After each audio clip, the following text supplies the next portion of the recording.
It's the most wonderful time of the year. And I'm not talking about the holidays. I'm talking about March, the month where upsets are coming and brackets are busted for all fans to cheer. Actually, I'll leave the singing for when one shining moment is played after a champion is crowned in what's sure to be a thrilling March Madness tournament. Let's break down the bracket. Hello, everybody, and welcome to Penn State Sports Night. I'm Zach Gershman, joined by Josh Bartosik and Justin Ciavolella. Justin, let's kick it off with you here. Being one of our Penn State Sports Night men's basketball beat reporters, it wouldn't be a Sports Night segment if we didn't touch on the Nittany Lions' remarkable performance inside the Big Ten tournament. A run that not a lot of people saw coming, but you had a chance to see it front row all throughout the season at the BJC. What is it about this team that allowed for such a dominant run? Well, Zach, Josh, I need you two to help me out with something. Put your hands here. Put them together again, and now do it in a round of applause. That's right. We're giving a round of applause to the coaching job of Micah Shrewsbury. He was the difference maker for Penn State. Let's be real here. Penn State does not have, high-level NBA talent that you're seeing night in and night out around college basketball. But what they have is that gritty, not pretty mentality and the players that fit the culture that Micah Shrewsbury started when he came to Penn State 2 years ago. He brought in players like Jalen Pickett, like Andrew Funk, like Michael Henn, Cam Winter, who played a big role in the Big Ten tournament. But it's more than just, the players contributing. It's what Micah Shrewsbury can get out of them. And you look at the point in the season where things could have gone downhill was a 19-point lead for Penn State that got erased against Rutgers. And in that one, Seth Lundy shot 1 for 16. And after the game, Shrewsbury was asked, why did you keep letting, Seth Lundy shoot? Why didn't you take him off the court? And what did he say? He's the best three-point shooter in the conference. I'm going to trust my guys. That trust is what allowed Penn State to make the run to the Big Ten championship. Look at the teams they played. They were the lower seed in all of them. You look at it, Illinois, Northwestern, Indiana, and then the Big Ten championship against Purdue. They were down 17 with 6 minutes and 4 seconds left. They brought the game within one point. Unfortunately for the Nittany Lions, that didn't end up being it. But Shrewsbury had the play drawn up. It was just a travel by Cam Winter because he bobbled the ball. Other than that, you don't know because Cam Winter had been hot with those, buzzer beaters down the stretch against Northwestern and Maryland. Micah Shrewsbury knows what he has in his players. He knows what he can get out of them on a night in and night out basis. And that's what led them to the success of the Big Ten tournament. And that could end up leading them to some success in the Big Dance. And some of the players that we did not talk about, Keba Jai, who had an incredible performance in the Big Ten tournament, guarding Trace Jackson Davis, and Coach Shrewsbury after the press conference said, I don't even think he realized what he just did, stopping one of the best players in the country. And with Zach Edey, it's nearly impossible you have to be on a ladder to stop that guy. But Josh, we talked a little bit about how the Nittany Lions are advancing to the NCAA tournament, March Madness. For the first time since 2011, Jay Wright said this matchup against the Aggies is probably the best first-round matchup that you have in the tournament. How far do you think this team could go? I think there's a chance for the Nittany Lions to go pretty far, and it all relies on that consistent three-point shooting that they've had in Big Ten play. And really in the Big Ten tournament, they were shooting the ball from beyond the arc very, very well. This is a team that's one of the top in the nation in that category, and they're playing a Texas A&M team that is near the bottom of the nation in terms of defending that three-point shot. So that's where they really match up well. I think a lot of people thought that Penn State would get a higher rank after their incredible run these last couple of weeks. I mean, they've won 8 of 10, nearly upset Purdue in that Big Ten tournament game, like you mentioned, besides the travel. But this is a Texas A&M team that's also really, really talented as well, probably underranked as well as a 7 seed, could be a 5 or a 6 even. So it is going to be, I think, one of the best matchups we're going to see. There's a lot of really, really good matchups in this first round. But for Penn State, they can get that reliable three-point shooting from their main guys like Andrew Funk and like Seth Lundy, who you already mentioned, Justin, along with some better play from Jalen Pickett, who kind of had a little bit of a down Big Ten tournament for his standards at least. If they get consistent play from those three, they could definitely dance past that first round. And let me just chime in here real quick. Just something, you talk about the tournament.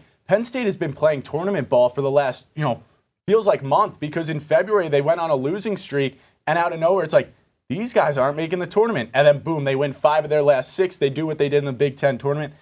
Who knows what they could do because of that experience that they've gotten. Sure, there's only 2 players on the roster that have been to the NCAA tournament. However, they've been playing tournament ball since mid-February. And it's impressive to see the evolution from mid-February when they were no shot they're going to make the tournament. Then maybe they could be on a bubble spot. And then, all right, right now we think that they're going to be good. And then to perform as they did inside the Big Ten tournament allowed them to be a lock and automatic bid at the 10th seed against Texas A&M. Now, we said there's a lot of great matchups. And those first round, second round matchups are some of the best. But they're also some of the ones that make you scratch your head saying, did that result really just happen?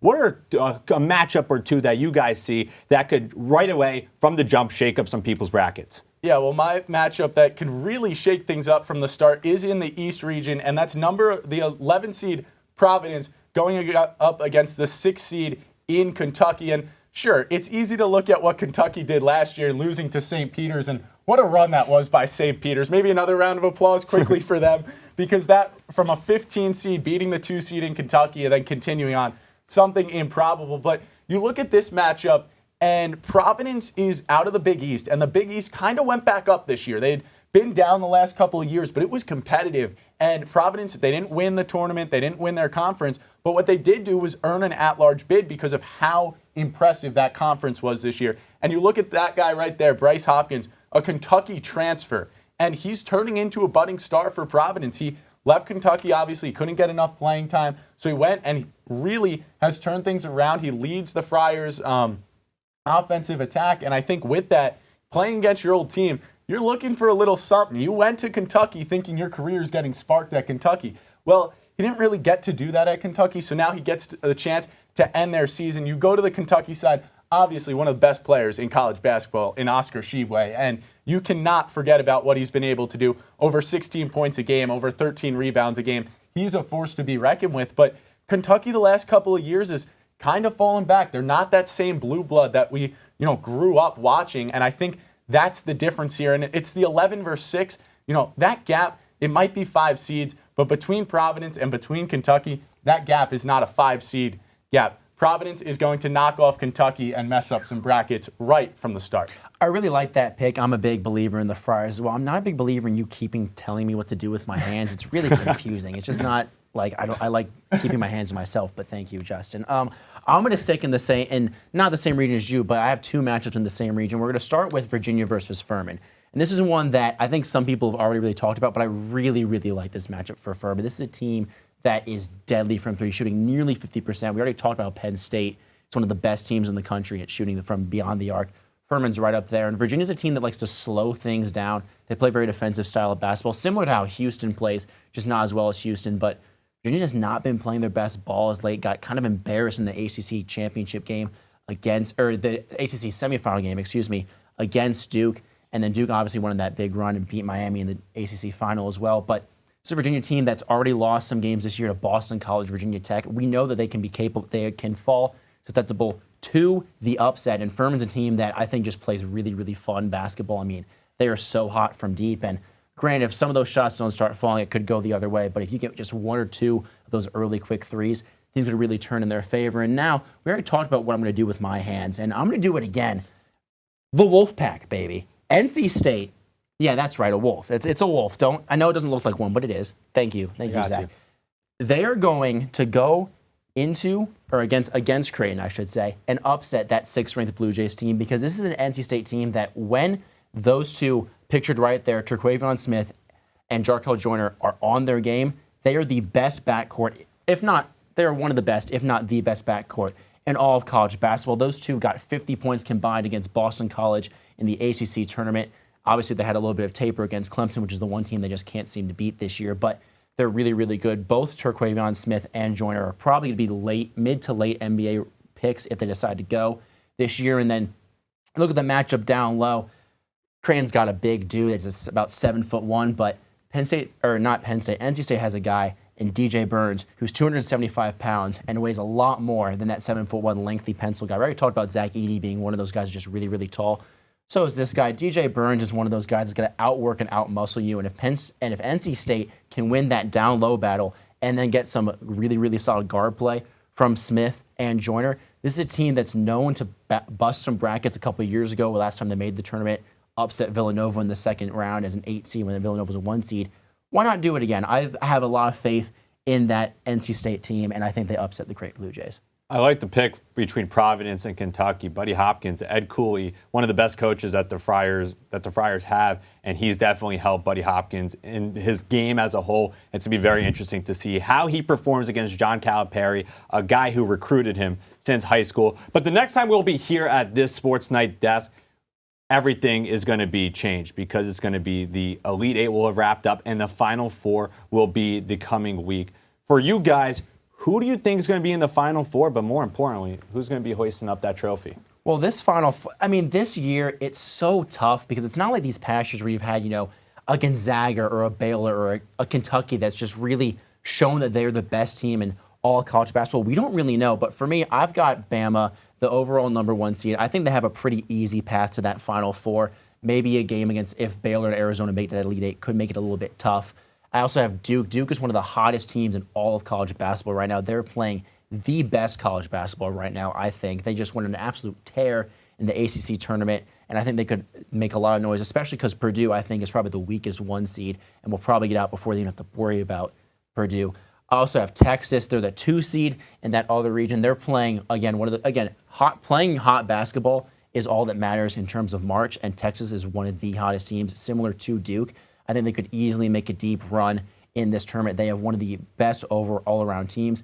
Now, my sleeper team that I have in the Final Four is going to be Arkansas. This is a team that every year, I don't know what it is about the Razorbacks. I just love the way they play basketball. They haven't been fully healthy this year, which is why they sit at an 8 seed and not really in a great spot. But I think if they get past their first-round matchup against Illinois, they match up really, really well against the Kansas Jayhawks, who's a team that kind of struggles in those late-game scenarios, almost lost to NC State way back in the beginning of the season, got embarrassed by Texas in the Big 12 championship game. They're a team that just does not seem to win the big games when needed, and Arkansas is a team that when they're fully healthy, they can make a huge, deep run. So that's my sleeper team. But in the final, I've got Texas taking down Bama. We talked about teams being absolutely hot. Texas is that team right now. I already mentioned how they are just so perfect. They have everything that you would really want in a team. They have great defensive efficiency, great offensive efficiency, and they just really have all the pieces you need. You already had the whole controversy with Chris Beard earlier. Why not overcome that by cutting down the net in Houston this year? Well, Josh, I do like your bracket. I do like those Final Four teams. However, I'm going to go a different direction because if you know anything about March, right, it's that no matter how good you are at predicting stuff, you're not predicting this tournament, right? So, anyways, what's the best way to go about a bracket then? Pick whatever you feel like. And that's what I did this afternoon. I went through, I picked out my bracket, and sure enough, I came out with Baylor, I came out with Marquette, I came out with Miami, and UCLA. It's a little bit of a mix. Yeah, there's some high seeds in there. Then you've got the number 5 seed in Miami. It's a little bit of everything. Let's start with Baylor. Baylor was the national champion in 2021. They have the experience. They have guys on their team that, they're ready. They are ready to do it again. And obviously, it can't just be like, oh, they're a national champion previous. They've got the talent to do it. That's what's different. A lot of teams would be like, oh, we're ready to do it again. And sure, there was a year off. Obviously, last year they didn't win it. But they have the talent. They've regrouped. They're ready to do it again. And I think that's a big difference. Their offense, one of the best in the nation. Then you go to Marquette. I talked about the Big East earlier. I love the Big East for some reason this year. I wanted to put 3 or 4 teams in that Final Four, all from the Big East. But, like I said, it's March. That's not going to happen. So I put Marquette. They're the highest seed out of the Big East. They're really good, number 2 seed. And I really think that the Golden Eagles have a chance to, soar high. And I think that gets them to the Final Four. And then you go to Miami. Why Miami, the 5 seed? Well, you talked about their loss to Duke in the ACC tournament. Duke, like you said, was playing some of the hottest basketball, or is playing some of the hottest basketball in college basketball right now. So that loss, was it a bad loss for Miami? Absolutely. But they were playing Duke. Will they have to play Duke right off the bat? Absolutely not. So based off that, I think they can get through. Plus, I think their region, very wonky. So I gave it to the Hurricanes because, Hurricanes make everything wonky, and that region's a little bit wonky, so wonkiness. Then we go to UCLA, and you go to that team out in California. You can see UCLA from UCLA, and with that, you can also see the Final Four from LA this year because that team is just loaded with depth, and they have a few injuries. I understand that. Some of their big defensive guys are out. But they have the offense to make up for it, and they have the depth pieces to make up for it. They have the coach to make up for it. So that is where I came up with this beauty of a Final Four. And with that, You're going to ask me, who's raising the banner? Well, I'm going to go to a team not in the final. No, I'm joking. I'm going to go with the Baylor Bears. They're going to win for the second time in 3 years. I just like the team. It's all around built well. So out of those Final Four, I think Baylor has the best chance to win it all. I don't think Baylor's a ridiculous pick. I don't think Texas is a ridiculous pick. I think having Miami in your Final Four is as ridiculous as it could be. But as we say, that's March. And by this time next week, most brackets will be busted. Some fans will be happy, while other fans, a.k.a. Justin Ciavolella's Miami Hurricanes, the skyrocket will be in the heart rate. And everybody throughout the country will be asking one question. And no, it's not going to be who do you have winning it all. We already have that answer. It's going to be where can I get more Penn State Sports Night content? So I have the answer. Subscribe to our YouTube channel. Follow us on social media for more of our incredible team here like Justin and Josh. I'm Zach Gershman signing off. We'll see you next time.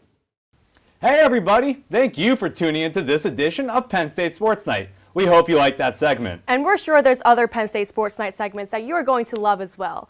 Be sure to subscribe to our YouTube channel for more content. And check us out on social media for updates and behind the scenes clips and pics. Follow us on Twitter at PSSN TV and on Instagram at PSU Sports Night to keep up with all the action. For all of us here at the Belisari Media Center, we are Penn State Sports Night.